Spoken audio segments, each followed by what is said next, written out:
فألهمها فجورها وتقواها। সূরা আশ-শামস আয়াত নম্বর ৮। আল্লাহ বলেছেন, আমি মানুষকে পাপিষ্ঠ হওয়ার জ্ঞান দান করেছি এবং মুত্তাকি হওয়ার জ্ঞান দান করেছি। মানুষকে আল্লাহ তাআলা দুই ধরনের জ্ঞান দিয়েছেন, ভালো এবং মন্দ। কোনটা ভালো কোনটা মন্দ এটা বুঝার জ্ঞান আল্লাহ তাআলা সব থেকে মানুষকে বেশি দিয়েছেন। মানুষের মতো এত জ্ঞান আল্লাহ তাআলা কোনো প্রাণীকে দেননি। ওয়ালাকাদ কাররামনা বানি আদম, আল্লাহ বলেছেন আমি সব থেকে সম্মানিত করেছি বনি আদমকে। ওয়া হামালনাহুম ফিল বাররি ওয়াল বাহর ওয়া রাযাকনাহুম মিনাত তাইয়্যিবাত ওয়া ফাদ্দালনাহুম আলা কাসীরিন মিম্মান খালাকনা তাফদীলা। আমি জলে স্থলভাগে এদেরকে পরিভ্রমণ করেছি, উত্তম রিজিকের ফয়সালা করেছি এবং বহু সৃষ্টির উপর তাকে শ্রেষ্ঠত্ব দান করেছি। জল এবং স্থলভাগে মানুষের মতো এরকম বিচরণের ক্ষমতা আল্লাহ তাআলা কোনো প্রাণীকে সমানভাবে দেন। মানুষ জল স্থলভাগ হাওয়া ভাগে যেভাবে সমানভাবে উঠতে পারে যাইতে পারে, এগুলি আবিষ্কারের যে জ্ঞান মানুষকে আল্লাহ দিয়েছেন, কোন প্রাণীকে আল্লাহ তাআলা কোন আবিষ্কারের জ্ঞান দেন। কিয়ামত পর্যন্ত কোন প্রাণী কোনো কিছু আবিষ্কার করতে পারবে না, সেই জ্ঞান নাই তাদের। একমাত্র মানুষকে আল্লাহ তাআলা সেই জ্ঞান দান করেছে। দুনিয়ায় মানুষ অনেক উন্নতি করেছে এবং করবে। এই উন্নতি করা এবং করেছে, এটার ভিতরে মানুষের আল্লাহর মূল লক্ষ্য উদ্দেশ্য না। মানুষের প্রতি আল্লাহর মূল লক্ষ্য উদ্দেশ্য হচ্ছে মানুষ আল্লাহ তাআলার গোলামি করবে, আল্লাহকে চিনবে, আল্লাহর ইবাদত করবে। এটা হচ্ছে আল্লাহর মূল লক্ষ্য উদ্দেশ্য। কে কি আবিষ্কার করলো অথবা করলো না, এটা আল্লাহ তাআলা জানতে চাইবেন না, এটা আল্লাহর প্রয়োজনও নাই। আল্লাহর গোলামি কে কতটুকুন করেছে, আল্লাহর কাজ কে কতটুকুন করেছে, এটা আল্লাহ তাআলা কিয়ামতের দিন প্রশ্ন করবে। কতটুকুন জেনেছো, কতটুকুন আমল করেছো, কিয়ামতের দিন আল্লাহ তাআলা যে বান্দাকে প্রশ্ন করবেন, তার ভিতরে একটা প্রশ্ন, কতটুকুন জেনেছো, কতটুকুন আমল করেছো। যে জানে নাই, না জানার কারণে আমলও করতে পারে নাই, তাকে আল্লাহ তাআলা প্রশ্ন করবেন না, শাস্তিও দিবেন না। ওমা কুন্না মুআযযিবিনা হাত্তা নাবআসা রাসূলা। আল্লাহ বলেছেন, যার কাছে আমার বাণী পৌঁছে নাই, আমার রিসালাত আসে নাই, নবী আসে নাই, নবীদের দাওয়াত আসে নাই, তাদেরকে আমি শাস্তি দিব না কিয়ামতের দিন। হযরত ঈসা আলাইহিস সালাম গত হওয়ার পর থেকে আমাদের নবীর আগমন পর্যন্ত মধ্যকালীন অনেক সময় অতিবাহিত হয়েছে। এই মধ্যকালীন সময়ে অনেক জায়গায় এরকম ছিল যে পৃথিবীতে যে আল্লাহ তাআলা নবী রাসূলদেরকে পাঠিয়েছেন এটা তারা জানতো না। তারা জানতো যে দুনিয়া আসছি, কাজ করব, খাইব, আমোদ ফুর্তি করব, মরব, শেষ, এটাই জীবন। এরকম এক শ্রেণীর লোক ছিল পৃথিবীতে। এদেরকে আল্লাহ তাআলা কিয়ামতের দিন শাস্তি দিবেন না, কারণ এরা তো দাওয়াত পায় নাই, জানেও না। আল্লাহর নিয়ম হচ্ছে আল্লাহ তাআলা কোন বান্দাকে শাস্তি দিবেন, জান্নাত অথবা জাহান্নামে দিবেন, এটার আগে তার জান্নাত জাহান্নাম সম্পর্কে ধারণা থাকা লাগবে, নতুবা আল্লাহ প্রশ্ন করবেন না। এরকম অনেক লোক আছে, চোখেও দেখে না, কানেও শোনে না। বহু লোক আছে এরকম একসাথে, চোখেও দেখে না, কানেও শোনে না। তো তাকে শরীয়ত বুঝাইতে হইলে তো ইশারায়, যেমন বোবাকে ইশারায় বুঝানো যায়, বুঝে, কিন্তু তার তো চোখ নাই, সে বুঝবে কিভাবে? অন্ধ মানুষকে কানে শুনিয়ে শেখানো যায়, কিন্তু তার কানও নাই, তাকে শেখানোর কোনো সুযোগ নাই। দুইটা সমস্যা জর্জরিত, একটা লোক কানেও শুনে না, চোখেও দেখে না। হাদিস বলে কিয়ামতের দিন আল্লাহ তাআলা এই ব্যক্তিকে কোনো প্রশ্ন করবেন না, তাকে শাস্তিও দিবেন না। সুবহানাল্লাহ।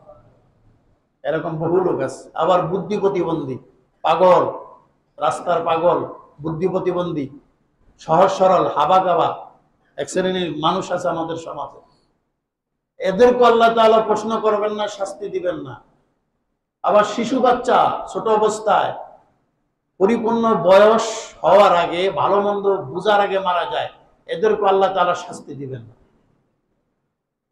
আল্লাহ শাস্তি তাদেরকে দিবেন যারা শাস্তি কি কারণে হবে, কি কারণে শান্তি হবে, এটার জ্ঞান যাদের কাছে এসেছে, তাদেরকে আল্লাহ তাআলা প্রশ্ন করবেন, নতুবা কোন মানুষকে আল্লাহ তাআলা প্রশ্ন করবেন না। আল্লাহর এটা নিয়ম না। এই কারণে আল্লাহ তাআলা বলেছেন ফাআলহামাহা ফুজুরহা, আমি মানুষকে জ্ঞান দান করেছি তার পাপ কোনটা, গুনাহ কোনটা, এটার জ্ঞান দান করেছি, অর্থাৎ ওয়াহা, এবং কোনটা সে আল্লাহওয়ালা হবে, তাকওয়া অর্জন করবে, এই জ্ঞান আমি মানুষকে দিয়েছি। কদ আফলাহা মান যাক্কাহা, আল্লাহ বলেছেন সেই ব্যক্তি সফল কাম হবে যে ব্যক্তি নিজেকে পরিশুদ্ধ করতে পেরেছে, দুটো জ্ঞানের সমন্বয়, সেই ব্যক্তি সফল হবে। ভালো মন্দ না থাকলে পরীক্ষা হয় না। পরীক্ষার হলে যদি ফেল করার সম্ভাবনা না থাকতো, ভুল প্রশ্ন উত্তরের সিস্টেম যদি না থাকতো, এটা পরীক্ষা হইতো না। পরীক্ষাটা এই কারণেই, সে হাজারো হাজারো লাখো লাখো ভুলের ভিতরে সঠিক কতটুকু বুঝতে পেরেছে এবং সঠিকটা সে লিখতে পেরেছে, এটার উপর তাকে মার্ক করা হয়। ঠিক তদ্রুপই হাজার হাজার লাখো কোটি কোটি পৃথিবীতে ভুল অন্যায় আল্লাহ তাআলা এই পৃথিবীতে মানুষের জন্য ছেড়ে দিয়েছেন পরীক্ষা করার জন্য। এর ভিতরে থেকে বেছে বেছে বেছে বেছে বেছে বেছে ভালোটি গ্রহণ করতে হবে। ওই যে দেখেন না, হাঁস সারাদিন পানির ভিতরে দেখবেন দুই ঠোঁট দিয়ে সারাদিন কি জানি চাটে, সারাদিন। হাত যেভাবে দুই ঠোঁট দিয়া পানি এবং কাদা মাটি চাটে, দুই ঠোঁট দিয়ে যেভাবে টানে, ওইভাবে যদি সে খায়, তাহলে তার পেটটা হাতির থেকে বড় হওয়ার দরকার ছিল। কিন্তু সে খায় না, সে টেস্ট করে এর ভিতরে তার খাবার কোনটা, যেটা খাবার সেটা ভিতরে ঢুকায়, যেটা খাবার না দুই সাইডে, ঠোঁটের দুই সাইড দিয়ে বের করে দেয়। ঠিক মুমিনের জীবনটা হবে এরকম। দুনিয়া আল্লাহ ছাড়তে বলেন না, আল্লাহ দুনিয়া করতে বলেছেন, দুনিয়ার ভিতরে থেকে আখিরাতকে গুছাইতে বলেছেন। রব্বানা আতিনা ফিদ দুনিয়া হাসানাতাও ওয়া ফিল আখিরাতি হাসানাতাও ওয়া কিনা আযাবান নার। আল্লাহ শিক্ষা দিয়েছেন, হে আমার রব আল্লাহ, আপনি আমাকে দুনিয়ায় কল্যাণ দান করুন, আখিরাতেও কল্যাণ দান করুন, এবং জাহান্নামের আযাব থেকে আমাকে রক্ষা করুন। আল্লাহ শিখাইছেন দুনিয়ারও কল্যাণ দরকার আছে, আখিরাতেও দরকার আছে। দুনিয়া না হইলে আখিরাত বুঝাইতে পারবেন না। কোন নবীর জীবনীতে এরকম পাবেন না, এবং কোন নবী এটা শিখানো নাই যে দুনিয়া ছেড়ে দাও, এটা বলেন নাই। বরং বলেছেন দুনিয়াদার হয়েও না, দুনিয়া ছেড়ে দাও এই কথা বলেন নাই, বরং বলেছেন দুনিয়াদার হয়েও না। দুনিয়া করতে হবে, সব ঠিক রাখতে হবে আখিরাতের জন্য, আখিরাতকে গুছানোর জন্য। সেজন্য আল্লাহ বলেছেন আমি আমার বান্দাকে দুই ধরনের জ্ঞান দান করেছি, ভালো এবং মন্দ। ভালো জ্ঞান আমি বান্দাকে দিয়েছি, মন্দ জ্ঞানও দান করেছি। ফামান শাআ ফালইউমিন ওয়া মান শাআ ফালইয়াকফুর। আল্লাহ বললেন ইচ্ছা করলে তুমি মুমিন হয়ে যাও, ইচ্ছা করলে কাফের হয়ে যাও, আমি কাউকে বাধা দিব না। এই কারণে দুনিয়ায় দেখি আমরা, যদি কেউ কাফের হয়, আল্লাহকে না মানে, আল্লাহকে বিশ্বাস যদি না করে, অথবা আল্লাহকে বিশ্বাস করার কারণেও কোনো কারণ আল্লাহকে গালিগালাজও করে, আল্লাহ তাআলা এটার বিরুদ্ধে কারোর সরাসরি অ্যাকশনে নেন না, অ্যাকশনে যান না। অথবা তাসলিমা নাসরিন যে বই লিখেছে আর যেভাবে গালিগালাজ করেছে আল্লাহকে, যদি আল্লাহ ওইভাবে অ্যাকশনে যাইতেন, এত বছর তাসলিমা নাসরিন বেঁচে থাকার কোনো সুযোগ ছিল না। বড় বড় নাস্তিক দুনিয়া গত হয়েছে, অনেক নাস্তিক বিদায় হয়েছে, বহু নাস্তিক পৃথিবীর থেকে বিদায় হয়েছে। কোন নাস্তিককে আল্লাহ তাআলা অ্যাকশনে নেন নাই, তাকে অক্সিজেন দিয়ে বাঁচিয়ে রেখেছেন অন্য 10টা মুমিনের মতো। তার রিজিকের ফয়সালাও করেছেন, রোদের আলো দিয়েছেন, তার সুস্বাস্থ্য দান করেছেন, পানি পরিবেশন তাকে করেছেন। অন্যান্য মুমিন যে সুবিধা পায়, সেই সুবিধা তাকে আল্লাহ তাআলা সমানভাবে দিয়েছেন, কোনো হস্তক্ষেপ করবেন না। হাদিস শরীফের ভিতরে এসেছে হযরত ইব্রাহিম আলাইহিস সালামকে বলা হইতো যে মেহমানদারিতে সবথেকে বেশি প্রিয় ইব্রাহিম আলাইহিস সালাম। উনি মেহমানদারি করতেন, করাটা খুব পছন্দ করতেন। মেহমান আসলে আমাদের অনেকের মন খারাপ হয়ে যায়, ঘন ঘন বাড়িতে মেহমান আসলে এত ঝানঝামেলা, বাজার করা, খরচ, ঝানঝামেলা, ঘুমাইতে পারি না বাসার ভিতরে, সমস্যা এটা সেটা।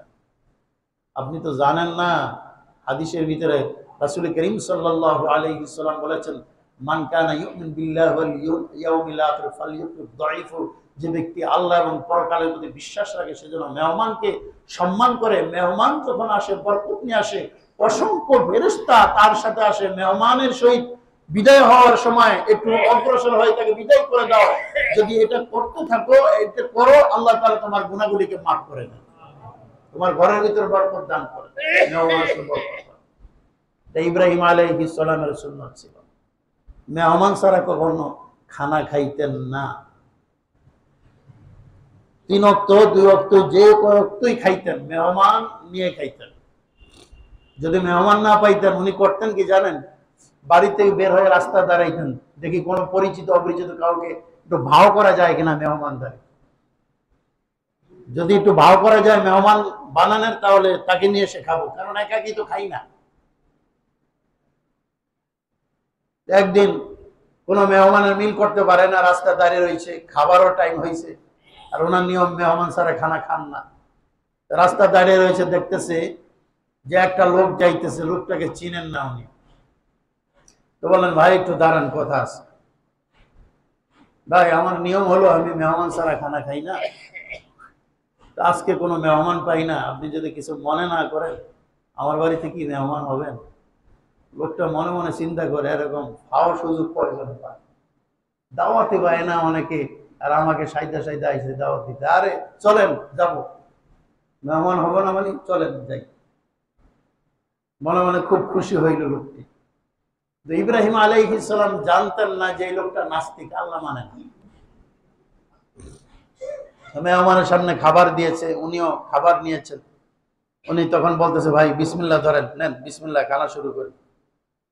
মেহমান তখন বলতেছে, বিসমিল্লাহ মানে? বিসমিল্লাহ ছাড়া কি খানা খাওয়া যায় না? এখন নবীকে বলতেছে বিসমিল্লাহ ছাড়া খানা খাওয়া যায় না, এটা কি দরকার? কিরকম হয় মেজাজটা? ইব্রাহিম আলাইহিস সালামের মেজাজ খুব খারাপ হয়ে গেল। বলে কি বিসমিল্লাহ আল্লাহর নাম, এটা কে না জানে? আর সে বলে যে বিসমিল্লাহ দরকার কি, বিসমিল্লাহ সহকারে খাইতে হবে মানে? মেহমান এই কথা আমাকে বলতেছেন, মেজাজ খারাপ হয়ে গেল। ইব্রাহিম আলাইহিস সালাম বলতেছেন, বিসমিল্লাহ কি আপনার আপত্তি? বলে হ্যাঁ, বিসমিল্লাহ যে আল্লাহর নাম বলতেছেন ওই আল্লাহকে আমি বিশ্বাস করি। ইব্রাহিম আলাইহিস সালাম চিন্তা করলেন, বাড়িতে মেহমান বানাইছি, আবার আল্লাহকে বিশ্বাস করে না। আল্লাহর জন্যই তো আমার সব কিছু, মেহমানদারিটা আমার বড় কিছু না। যে ব্যক্তি আল্লাহকে মানে না, তাকে আমার ঘরে জায়গা দিয়েছে, এটা তো আমার বড় অন্যায় কাজ হয়েছে। মেজাজ খারাপ হয়ে গেল। ইব্রাহিম আলাইহিস সালাম বললেন, বের হন আমার বাড়ি থেকে, বের হন মিয়া। যত সব নাস্তিক ফাস্তিক নিয়ে আসছে আমার বাড়ি। সাথে সাথে লোকটা বের হয়ে গেল। লোকটা বললো, আমি কি মেহমান হইতে চাইছি আপনার বাড়িতে? পাগলামি করার জায়গা পান না, আমাকে এইভাবে অপমান করলেন। আমি কি আপনার দাওয়াত সাইতে সাইতে নিয়েছি? আমাকে জোর করলেন, আবার অপমান করলেন, কাজটা ঠিক করলেন। চলে গেছে। জীবন ভর এই লোকটা আল্লাহকে অস্বীকার করেছে, যদিও কেউ আল্লাহর নাম নিয়েছে তাকে গালিগালাজ করেছে। আল্লাহ কত বেশি ভালোবাসেন দেখেন।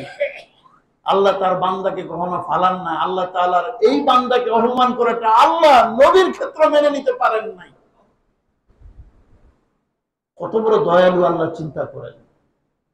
নতুবা আমরা যে কত পাপ করি, কত গুনাহ করি, আল্লাহ যদি একসঙ্গে যাইতেন, কোরআন আল্লাহ বলেছেন একটা প্রাণীও পৃথিবীতে বেঁচে থাকতে পারতো না যদি আমি একসঙ্গে যাইতাম। আমি অনেক ধৈর্যশীল, আল্লাহ রহমানুর রহিম, আমি অনেক দয়ালু। নাব্বি ইবাদি আন্নী আনাল গফুরুর রহিম, আমার হাবিব আমার বান্দাদেরকে আপনি সুসংবাদ দিন, আমি অনেক দয়ালু। আমার দয়ার পরিমাণ যে কত বড়, কত বেশি, আমার বান্দাদের ধারণা নাই আমার সম্পর্কে। বিশ্ব নবী বলেছেন, আমার উম্মতেরা শুনে রাখো, আল্লাহ তাআলা দয়ার ভান্ডার। দয়া মায়া যে কত বেশি, দয়া মায়াকে আল্লাহ তাআলা 100টি ভাগে ভাগ করেছেন। ফামসাকা ইনদাল্লাহ, আল্লাহ তাআলা নিজের কাছে 99টি দয়া মায়াকে রেখে দিয়েছেন। একটি দয়া মায়া তামাম পৃথিবীর সমস্ত প্রাণীর ভিতর আল্লাহ ভাগ করে দিয়েছে। 99টি নিজের কাছে রেখে একটাকে ছেড়ে দিয়েছেন সমস্ত প্রাণীর কাছে। রাসূল বললেন, সাহাবীরা, এই একটা দয়া মায়া পৃথিবীর সমস্ত প্রাণীকে ভাগ করে দেওয়ার ফলশ্রুতিতে কোন হিংস্র প্রাণী তার বাচ্চার গায়ের উপরে পা রাখে না এই আশায় যে বাচ্চাটি মারা যাবে। হিংস্র প্রাণীও তার বাচ্চাকে আদর করে ওই একটি ভাগের একটি অংশ দয়া মায়া পাওয়ার কারণে। মা তার সন্তানকে ভালোবাসে, ভাই ভাইকে ভালোবাসে, পিতা তার সন্তানদেরকে ভালোবাসে, সন্তান পিতা মাতাকে ভালোবাসে। মানুষ মানুষের কোন গুণে মুগ্ধ হয়ে মানুষকে ভালোবাসে। রাসূল বলেছেন, সাহাবীরা ওই একটা ভালোবাসার একটু অংশ আল্লাহ তাআলা দান করেছে। প্রত্যেকটা প্রাণীর অন্তঃকরণে আল্লাহ তাআলা কিছু না কিছু দিয়েছেন। সেটার ফলশ্রুতিতে এই উদারতা দুনিয়ায় একজন আরেকজনের প্রতি ভালোবাসার টান। কিয়ামতের দিন আল্লাহ তাআলা ওই 99টি ভালোবাসা সাথে আর একবার যেটা প্রাণীকে দিয়েছেন সেটাও আল্লাহ তাআলা নিয়ে নিবেন। টোটালে 100 ভালোবাসা আল্লাহ তাআলা নিজের কাছে রাখবেন। ওই 100 ভালোবাসা নিয়েই আল্লাহ তাআলা কিয়ামতের দিন বিচার ফায়সালা করবেন, তার কোন বান্দাকে মাফ করে দেওয়া যায় কিনা। কত বেশি বড় দয়ালু। নব্বি ইবাদি আন্নী আনাল গফুরুর রহিম। আমার হাবিব আপনি সুসংবাদ দেন আমার বান্দাদেরকে, আমি বড় দয়ালু, আমি দয়ার সাগর। এত বেশি দয়ার স্তর নিয়ে কিয়ামতের দিন যে জাহান্নামে হবে তার মতো হতভাগা আর কেউ থাকবে না। এটা মারাত্মক পাপিষ্ঠ ছাড়া সম্ভব না। এক হাদিসের ভিতর রাসূল বলেছেন, কিয়ামতের দিন আমার কোন উম্মত জাহান্নামে জ্বলবে না। যেটা জ্বলে ওটা মানুষের কাতারে পড়ে না, মানুষ না, ওটা অমানুষ বিদায় জাহান্নামে যাবে। কারণ এত দয়ার স্তর নিয়ে বিচার করার পর যে জাহান্নামে জ্বলবে ওটার মতো বড় পাপিষ্ঠ আর কেউ হবে না। পাপিষ্ঠ ছাড়া এটা সম্ভব না যাওয়া। আল্লাহ তাআলার মারাত্মক মাইন্ডে লিখেছে, হযরত ইব্রাহিম আলাইহিস সালাম অপমান করে তাড়িয়ে দিলেন। আল্লাহ তাআলা বিশাল বড় দয়ার সাগর, আল্লাহ সহ্য করতে পারেন নাই। আল্লাহ তাআলা ইব্রাহিম আলাইহিস সালামের কাছে ওহী নাজিল করলেন, ইব্রাহিম রে, এই লোকটা তার বুঝ হওয়ার পর থেকে তার এই ঘটনার অবধি পর্যন্ত আমাকে সম্পূর্ণভাবে অস্বীকার করে, সুযোগ পাইলে আমাকে যে বিশ্বাস করে তাকে গালিগালাজ করে, আমাকে তো মোটে বিশ্বাসই করে না। তার উপর আমি আল্লাহ তাআলা তার রিজিক, তার অক্সিজেন, তার খাওয়া দাওয়া, তার শান্তি আরামায়েশ, তার প্রতি সূর্য দান করা, জমিনের সুযোগ দেওয়া, আকাশের সুযোগ দেওয়া, আমার নেয়ামতের যত সুযোগ আছে সব সুযোগ আমি পুরাপুরি ভাবে দেওয়া শুরু করেছি, দিতেছি আমি আল্লাহ তাআলা, বন্ধ করি নাই। ইব্রাহিম সামান্য একটু সময়ের জন্য আমার অস্বীকারের বিষয়টা তোমার সামনে প্রকাশ করলো। ও ইব্রাহিম, তুমি কিভাবে পারলা জীবনভর যার রিজিক আমি বন্ধ করি নাই, মুহূর্তের ভিতরে কিভাবে তার রিজিকটা তুমি বন্ধ করে দিতে পারলা? কিভাবে পারলা রে ইব্রাহিম? আমার তো সহ্য হয় নাই। তো আমার বান্দা, সে মানুক আর না মানুক, আমি তো জানি এটা আমার বান্দা, আমি সৃষ্টি করি। ইব্রাহিম আলাইহিস সালাম সিজদায় পড়ে গেলেন, বললেন, আল্লাহ বুঝতাম না, যে ব্যক্তি আপনাকে মানে না ওই ব্যক্তিকে তো আপনি মুহূর্তের ভিতরে আযাব গজব দিয়ে ধ্বংস করে দেওয়ার কথা, কিন্তু না না, আপনি উল্টা মোড়ে আপনি আমাকে শাসাইতেছেন, শাসন করতেছেন। ঘটনা কি আল্লাহ বুঝলাম না। আল্লাহ বললেন, ইব্রাহিম তুমি কি জানো না নাব্বি ইবাদি আন্নী আনাল গফুরুর রহিম। আমি তো হলাম দয়ার সাগর, রহমান রহিম। আমার সৃষ্টি ভুল করতে পারে, আমি আল্লাহ কোন সৃষ্টির প্রতি ভুল করতে পারি না। আমি আমার সৃষ্টিকে অনেক ভালোবাসি, অনেক মহব্বত করে বনি আদমকে আমি সৃষ্টি করেছিলেন। ইব্রাহিম ইব্রাহিম আলাইহিস সালাম দৌড়ে চলে গেলেন, বললেন ভাই দাঁড়ান। মেহমান বলে আবার কি অপমান করার কিছু বাদ রয়েছে? বলে না না ভাই, অপমান না, ক্ষমা চাওয়ার জন্য এসেছি। আপনি মনে কষ্ট নিয়েন না, আপনি আমাকে মাফ করে দেন। আপনাকে আল্লাহকে মানতে হবে না, বিসমিল্লাহ বলা লাগবে না, না বলা সত্ত্বেও আপনি আসেন, খান। এবার নাস্তিক বলে কারণ কি? একটু আগে আপনি এইভাবে তেলে বেগুনে জলে অগ্নিশর্মা হয়ে গেলেন, অপমান করে তাড়িয়ে দিলেন বিসমিল্লাহ না বলার কারণে। এখন বলতেছেন আল্লাহ মানা লাগবে না, বিসমিল্লাহ বলা লাগবে না, আমার বিশ্বাস আকীদার উপরে আমি খাবো, এটার কারণ যদি আপনি না বলেন তাহলে আমি আর যাব না। ইব্রাহিম আলাইহিস সালাম সমস্ত ঘটনা খুলে বললেন, আপনি আল্লাহকে চিনেন না, আল্লাহকে মানেন না, কিন্তু আপনার আল্লাহ আপনাকে না, আপনার না মানা সত্ত্বেও আল্লাহ আপনাকে ভুলে যান নাই। আপনাকে অপমান করার কারণে আমার আল্লাহ তাআলা আমাকে শাসাইছেন, আল্লাহর কাছে ভালো লাগে নাই। এবার ঘটনা যখন বিস্তারিতভাবে ইব্রাহিম আলাইহিস সালাম বর্ণনা করলেন, নাস্তিকের মন নরম হয়ে গেল। নাস্তিক বলতেছে জীবনভর আল্লাহ দ্রোহিতায় লিপ্ত ছিলাম, আল্লাহকে মানি নাই, আল্লাহ যে এত বড় মহান আমার জানা ছিল না। ও ইব্রাহিম, আপনি আমাকে মুসলমান বানিয়ে দেন, আমি তওবা করতেছি, আমি ওয়াদা দিলাম আর জীবনে কখনো নাস্তিক থাকবো না, আমি আল্লাহর শ্রেষ্ঠ একজন বান্দা হয়ে যাব। আল্লাহ তো ভালোবাসেন, আমার জানাই ছিল না।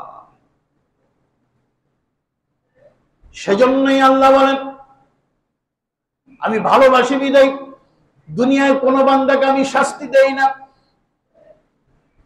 কোন বান্দাকে আমি অন্যায় করা সত্ত্বেও আমি তার বিরুদ্ধে অ্যাকশনে যাই না। আমি আমার বান্দাকে সুযোগ দেই, সময় দেই। ইচ্ছা করলে বান্দা তুমি মুমিন হও, ইচ্ছা করলে কাফের হও, কোন হস্তক্ষেপ আমি আল্লাহ তাআলা করব না। একদিনই শুধু করব, সেই দিনের নাম হলো কিয়ামত। আল্লাহ তাআলা বলেন কিয়ামতের দিন সমস্ত হিসাব আমি আল্লাহ তাআলা পাই টু পাই করে বান্দার কাছ থেকে নিব। সেদিন বান্দা কোনো ওজর আপত্তি করার সুযোগ পাবে না। আমি আল্লাহ তাআলা সেদিন বান্দার সমস্ত অঙ্গ প্রত্যঙ্গের কাছ থেকে তার বিরুদ্ধে বা পক্ষে সাক্ষী নেব। সে সাক্ষীর ভিত্তিতে আমি আল্লাহ তাআলা কিয়ামতের দিন বিচার কার্য পরিচালনা করব। وقالوا لجلودهم لم شهدتم علينا قالوا أنطقنا الله الذي أنطق كل شيء।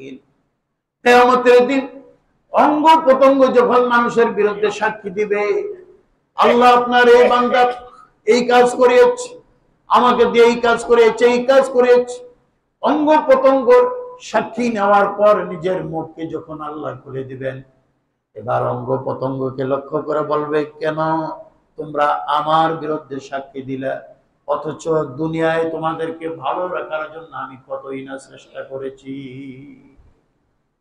জ্বর হয়েছে, শরীর তোমার শান্তির জন্য সাথে সাথে ওষুধ খেয়েছে, মাথায় যন্ত্রণা হয়েছে, সাথে সাথে মাথায় পানি দিয়েছি, সর্দি হয়েছে, সাথে সাথে নাক মুছেছি, সর্দি ভালো হওয়ার জন্য ট্যাবলেট খেয়েছি, পা তোমার ব্যথা হয়েছে, তোমার ব্যথা দূর করার জন্য ওষুধ খেয়েছি, বেশি হাঁটি নাই, বিশ্রামে ছিলাম, পুরো শরীরের যত্ন আমি নিয়েছি।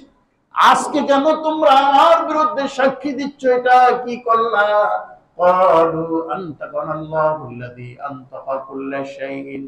অঙ্গ প্রত্যঙ্গ সেদিন বলবে আমরা কি নিজেরাই সাক্ষী দিচ্ছি? আল্লাহ তাআলা আমাদেরকে সাক্ষী দেওয়ার জন্য বাধ্য করতেছেন। আমরা যদি নিজেরা সাক্ষী না দেই, সঠিক কথা না বলি, তাহলে আজকেও আমরা আল্লাহ তাআলার কাছে ধরা খেয়ে যাব। সেদিন আল্লাহ তাআলা এভাবে সাক্ষী বের করে বান্দার হিসাব নিবেন। লা ইয়াতাকাল্লামুন ইল্লা মান আযিনা লাহুর রহমান ওয়া ক্বালা সাওয়াবা। আল্লাহ বলেছেন কেউ কোনো কথা বলার সুযোগ পাবে না, যাকে অনুমতি দিব সেই শুধু কথা বলতে পারবে, এবং সেই ততটুকু বলতে পারবে যতটুকু জিজ্ঞাসা করবো, অতিরিক্ত বলারও সুযোগ থাকবে না। সেজন্যই আল্লাহ তাআলা বলেন আমার বান্দাকে আমি জ্ঞান দান করেছি কোনটা ভালো কোনটা মন্দ। ভালো মন্দ জ্ঞান নিয়ে তুমি আল্লাহওয়ালা বান্দা যদি হয়ে যাইতে পারো, মুত্তাকি যদি হইতে পারো, তাহলে তোমার জীবন ধন্য হয়ে যাবে। ইন্নালিল মুত্তাকিনা মাফাজা, আল্লাহ বলেছেন যদি মুত্তাকি হতে পারো তাহলে তোমার জীবন ধন্য হয়ে যাবে। ধন্য কিরকম ধন্য? আল্লাহ বলেছেন যদি মুত্তাকি হতে পারো, কিয়ামতের দিন আমি আল্লাহ তাআলা মুত্তাকিনদেরকে বিনা হিসাবে জান্নাত দান করব। فأما من خاف مقام ربه ونهى النفس عن الهوى فإن الجنة هي المأوى।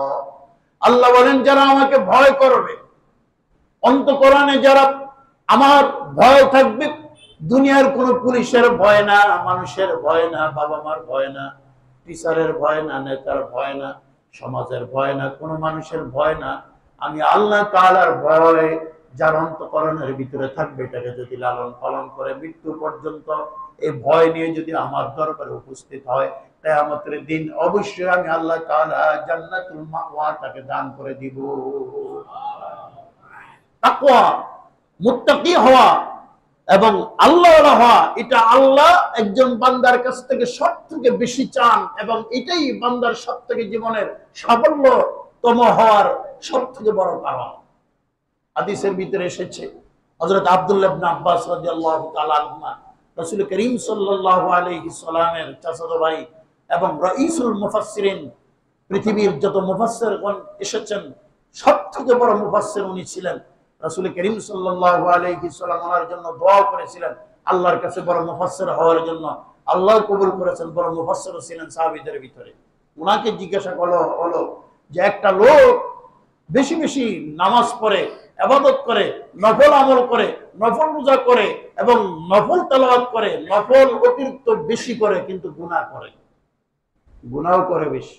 আরেকটা লোক গুনাহ করে কম, নামাজও পড়ে কম, অর্থাৎ ফরজ ওয়াজিবগুলো ঠিক রাখে, বেশি নফলও করে না, আবার বেশি গুনাহ করে না।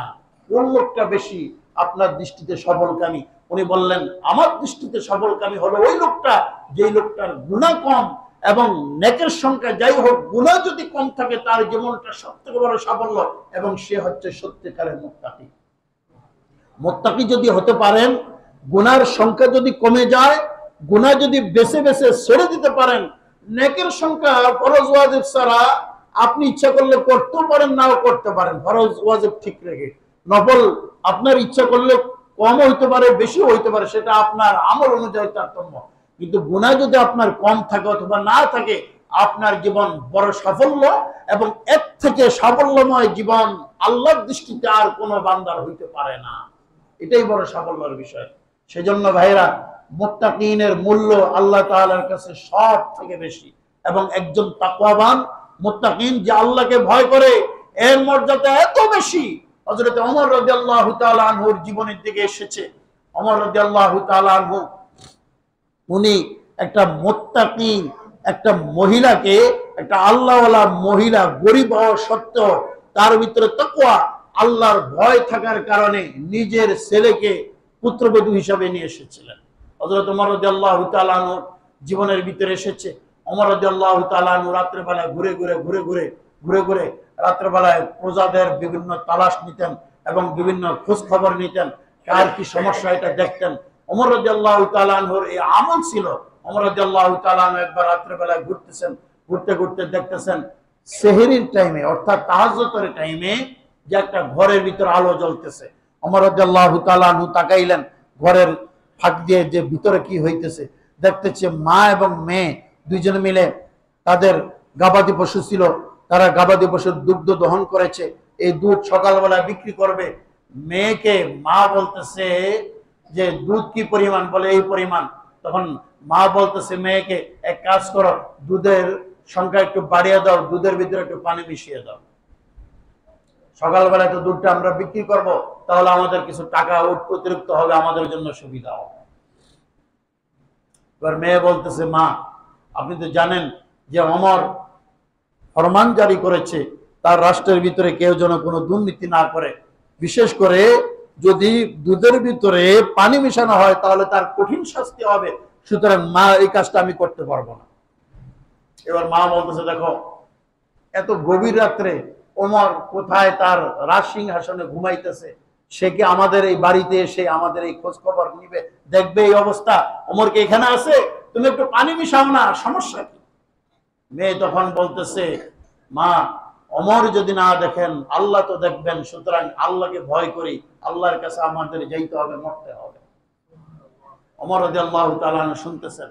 ওমর রাদিয়াল্লাহু তাআলা পুরো শরীরটার ভিতরে কেমন জানি পুরো শরীরের পশমগুলা দাঁড়িয়ে গেল, যে এত বড় মুত্তাকিন আল্লাহওয়ালা একটা মেয়ে, যুবতী মেয়ে আমার রাষ্ট্রের ভিতরে আছে, সুতরাং তাকওয়ার মূল্য আল্লাহ তাআলার কাছে আছে, আমি যদি মূল্যায়ন না করি তাহলে এটা কেমন হবে? সকালবেলায় হযরত ওমর রাদিয়াল্লাহু তাআলা সেই মা মেয়েকে খবর দিলেন এবং জিজ্ঞাসা করলেন। মাও তখন বলতেছে যে আমার মেয়েকে পরীক্ষা করার জন্য এই কথাটি বলছে, কারণ বাঁচার জন্য হইতে পারে, সত্যি হইতে পারে, মনের খবর তো আর মানুষ জানে না, এটা আল্লাহ জানে, যাক ওর বাঁচা ওই বাচ্চা। এবার মেয়েকে জিজ্ঞাসা করলেন, মা তোমার ভিতরে যে এত বড় তাকওয়া, এটা আমি জানতে পারি না, আমি বুঝতে পারি নাই মা। তোমরা যদি কিছু মনে না করো, আমার ছেলে আব্দুল্লাহ বিন ওমর অবিবাহিত রয়েছে, আমি চাই, ওই বুড়ি মেয়েকে বললো, মহিলাকে বললো, আমি চাই আপনার মেয়েকে আমার পুত্রবধূ হিসাবে নিতে, কবুল করতে, আপনারা কি রাজি হবেন? বুড়া মহিলা তাজ্জুব হয়ে দাঁড়িয়ে রয়েছে, কোথায় খলিফাতুল মুসলিমিন, অর্ধজাহানের প্রেসিডেন্ট হযরত ওমর ফারুক, আর কোথায় আমার মতো কুড়ে করে বসবাসকারী একজন গরিব মানুষ, কিসের সাথে কি, পান্তাভাতের সাথে ঘি, কিসের সাথে কি? খবরে দাঁড়িয়ে রয়েছে, বলে বলেন আপনি যদি রাজি থাকেন, আপনার মেয়েটার ভিতরে যে তাকওয়া দেখতে পাইছি, যে নূর, হেদায়েতের নূর, আল্লাহ ভীতি নূর, এটা আমার দরকার। কারণ যেই মেয়ের ভিতরে এত বড় তাকওয়া থাকে, এই মেয়ের পেটের ভিতরে থেকে, বংশের ভিতর থেকে আল্লাহর ওলি জন্ম হবে নিঃসন্দেহে, এটা আমার দরকার। ভাইরা, বিবাহ শাদী করান, খালি টাকা পয়সা ঘর বাড়ি দেখবেন না, দিনদারিটাও একটু দেখে নিয়েন, কাজে লাগবে, কাজে লাগবে। বিবাহ শাদী ছেলেদের করান অথবা নিজেরা করেন যারা ইয়াং বয়সের আছে, টাকা পয়সা শিক্ষিত সুন্দরী দেখে লাফায়ও না, দিনটা দেখো। রাসূল করিম সাল্লাল্লাহু আলাইহি সাল্লাম চারটা বিয়ে করার ক্ষেত্রে চারটা শর্ত বলেছেন, এর ভিতরে একটা বলেছেন বলে দিনিহা, দিনিয়াত আছে কিনা এটা দেখো। এটি সব থেকে বড়, এই দিনিয়াত তাকওয়া এগুলো বেছে বেছে বিবাহ না করার কারণে আমাদের সমাজের ভিতরে, ঘরের ভিতরে অশান্তি লেগে থাকে, বউ শাশুড়ির যুদ্ধ এটা লেগেই আছে। শাশুড়িকে বউ সহ্য করতে পারে না, বউকে শাশুড়ি সহ্য করতে পারে না, এক পর্যায়ে ভিন্ন হয়ে যায়, বুড়া শাশুড়ি আলাদা রেঁধে খায় এবং ছেলে বউ নিয়ে আলাদা থাকে। এটার কারণে তার ভিতর দিনদারিয়াত নাই, আপনি আনেন নাই, আপনি টাকা দেখছেন, পয়সা দেখছেন, আপনি তার শিক্ষা দেখছেন, এই তিনটা দেখছেন, সুন্দর দেখছেন, টাকা পয়সা দেখছেন এবং তার শিক্ষা দেখছেন, এই তিনটা দেখে নিয়ে আসছেন। দিনদারিয়াতটা কেউ দেখেন নাই বিদায় আমাদের সমাজের ভিতর অশান্তি সৃষ্টি হয়ে গেছে। অশান্তি সৃষ্টি করার জন্য আমরা অনেকটা দায়ী, আমরা দিনদারিয়াত দেখি না, কোনো ফ্যামিলিকে বিয়ে শাদী করাই না ছেলেদের। এই ভুল করেন না, যারা এখনো করেন নাই ছেলেদের বিয়ে শাদী, এই ভুলটা করেন না। দিনদারিয়াত আছে কিনা, পর্দা করে কিনা, তার মাটা কিরকম এটা দেখেন, দিনদারিয়াত আছে কিনা, পাঁচ ওয়াক্ত নামাজ পড়ে কিনা, মেয়েটা উদ্ভট কিনা, তার রেকর্ড খারাপ কিনা, এগুলো দেখেন, দেখে বিয়ে শাদী করান। খালি পাইছে, ছেলে পছন্দ করছে না, ওই ফাঁস টাকা বেগো না, হয়তো এরকম দেখে আর কোন উপায় নাই। এখন যদি এই ছেলেকে বিয়ে শাদী না করাই, এই ছেলে ফাঁস লাগাইবে, বিষ খাইবে, পরে তো সমাজের ভিতরে জীবনটাই শেষ, পরও শেষ, ফ্যামিলিরও শেষ। আবেগে সবকিছু হয় না, বিবেক দিয়ে কাজ করতে হবে। ওমর রাদিয়াল্লাহু তাআলা আনহু যখন এই প্রস্তাবটা দিল, এই বুড়ি মহিলা আশ্চর্য হয়ে গেল, বলে কি, থতমত হয়ে বলতেছে, আপনি যদি নেন তাহলে আমার মেয়েকে দিন। হযরত ওমর রাদিয়াল্লাহু তাআলা আনহু বললেন, আর দেরি না, আমার ছেলে আব্দুল্লাহকে ডাকো, ডাকা হলো, বললো বাবা তোমার জন্য মেয়ে ঠিক করেছে, বাবা এর থেকে আল্লাহ তাকওয়াবান মেয়ে আমার দৃষ্টিতে আর আমি পাই নাই, তুমি রাজি হয়ে যাও, যেমন বাবা সেরকম ছেলে, যেরকম ছেলে সেরকমই বাবা। বলতেছে বাবা আপনার পছন্দই আমার পছন্দ। আজকাল এই কথাটা বলা বাবাকে বর্তমান যুগের ছেলেরা বড় টাফ বিষয়। ফেসবুকে সেট করতে করতে আগে কয়েকটা ভাগ করে সেট করে রাখে, এটা না হইলে এটা, এটা না হইলে এটা, 4-5টার সাথে একসাথে সেট করে। দেখি তো বাবা মার পছন্দের ধারে কাছেও না, পরে একটা ধরে নিয়ে আসে অশান্তি, মানে না তো উগ্র তো আগের থেকেই। এই ভুলগুলা করো না ভাইয়েরা, ইয়াং বয়সে যারা আসো এই ভুলগুলা করো না। বিয়েটা ছেলে খেলা নয়, বিয়ে জীবনে একবার। নামাজে ভুল হইলে সাহু সাজদা দিয়ে ঠিক করা যায়, বিয়ে ভুল হইলে এটা সাহু সাজদা দিয়ে জীবনে ঠিক করা যায় না, এটা মনে রাখবা। নামাজের মতো ইবাদতের থেকে বেশি গুরুত্বপূর্ণ এটার একটা জীবন বড় ইবাদত, বিয়েটা কিন্তু একটা ইবাদত। এই ভুলটা করো। ওমর রাদিয়াল্লাহু তাআলা আনহু যখন প্রস্তাব দিলেন, সাথে সাথে বিয়ে হয়ে গেল, ছেলে রাজি হয়ে গেলেন। ইতিহাস সাক্ষী দেয় এই মেয়ের পেট থেকে ওমর ইবনে আব্দুল আজিজ রাহমাতুল্লাহ আলাইহি আল্লাহ দুনিয়ায় পাঠিয়েছেন, যাকে বলা হয় ৫ম নম্বর খলিফা, বিশ্বনবী। এটাও হাদিসের ভবিষ্যৎবাণী করে গিয়েছেন, আমার পরে 4 জন হলো খেলাফত কায়েম করবে, ইনসাফ কায়েম করবে, তারপরে সাময়িক সময়ের জন্য অশান্তি তৈরি হবে দুনিয়ায়, আবার আরেকজন ওমরের মতো ইনসাফ কায়েম করবে। বিশ্বনবী বললেন তামাম পৃথিবী শান্তি প্রতিষ্ঠা করে যাবে মুসলিম সমাজের ভিতরে। বাঘ এবং বকরি এক ঘাটে পানি খাইবে, কেউ কারোর প্রতি কোনো হামলা করবে না, এত সুন্দর ইনসাফ কায়েম করে যাবে। বিশ্বনবী ভবিষ্যৎবাণী করে গিয়েছেন, হাদিসের ভবিষ্যৎবাণী বাস্তবায়ন হয়েছে। এই মেয়ের পেট থেকেই সেই ৫ম খলিফা ওমর ইবনে আব্দুল আজিজকে আল্লাহ তাআলা দুনিয়ায় পাঠিয়েছে। এরকম মেয়ে বিজনেস আনবা, আল্লাহর ওলি পয়দা হবে, যার কর্মকাণ্ডে তোমার বংশের বাতি ঠান্ডা হয়ে যাবে। ভাই ভুল তো করো সব জায়গায়, ভুল খালি আমরা 1-2 জায়গায় করি না, পদে পদে করো। ইয়াং জেনারেশন যারা আছো, বাবা মার কথাটা একটু মূল্যায়ন করো। বিশ্বাস করো কোন বাবা মা, খারাপ বাবা মা কারোর নাই। খারাপ ব্যক্তি আছে, খারাপ মহিলা আছে, কিন্তু খারাপ বাবা মা কোন সন্তানের জন্য নাই। যদি থাকে তোমার কপাল খারাপ, তোমার কারণে সে ব্যবহার করতে বাধ্য হয়েছে, কিন্তু কখনো বাবা মা চায় না যে আমার সন্তানের অমঙ্গল হোক। বাবা মাকে মূল্যায়ন করো, তাদের কথা মতো চলো, এবং ভালো একজন আল্লাহওয়ালা তাকওয়াবান মেয়ে আনো, ঘরের ভিতরে শান্তি হবে, তোমার জীবন ধন্য হয়ে যাবে। এবং সব থেকে বড় কথা হচ্ছে আমাদের মনটা, তাকওয়াটা, আমাদের ভিতরটাকে ভালো করতে হবে। আল্লাহর ভয় যদি আমাদের ভিতরে থাকে, পদে পদে প্রত্যেকটা জায়গায় আমাদের কখনো আমাদের দ্বারা অন্যায় হবে না। এটা হাদিসের ভিতরে রাসূল বলেছেন, ওয়াইশিরু ইলা সাদরিহি মিরারান আত্তাকওয়া হা হুনা, আত্তাকওয়া হা হুনা, আত্তাকওয়া হা হুনা। বুখারী মুসলিমের হাদিসের ভিতরে এসেছে, রাসূল বলেছেন, এই জায়গায় ইশারা করে বলেছেন, রাসূল বলেছেন এই জায়গায় তাকওয়া, এই জায়গায় তাকওয়া, এই জায়গায় তাকওয়া। তোমার নিয়ত মন ঠিক, আল্লাহর ভয় ভিতরে ঢুকাও, শয়তানের ভয় বের করে ফেলো, আল্লাহর ভয় ঢুকাও, নিজের অন্তরটা ঠিক করো, দেখবা পৃথিবীর সব জায়গায় তুমি ভালোভাবে চলতে পারো। আল্লাহ তাআলা আমাদেরকে তাকওয়াবান হওয়ার, ভালো আমল করার, খারাপ পরিহার করার তৌফিক দান করুন। আমা তাওফিক ইল্লা বিল্লাহ আলাইহি তাওয়াক্কালতু ওয়া ইলাইহি উনীব।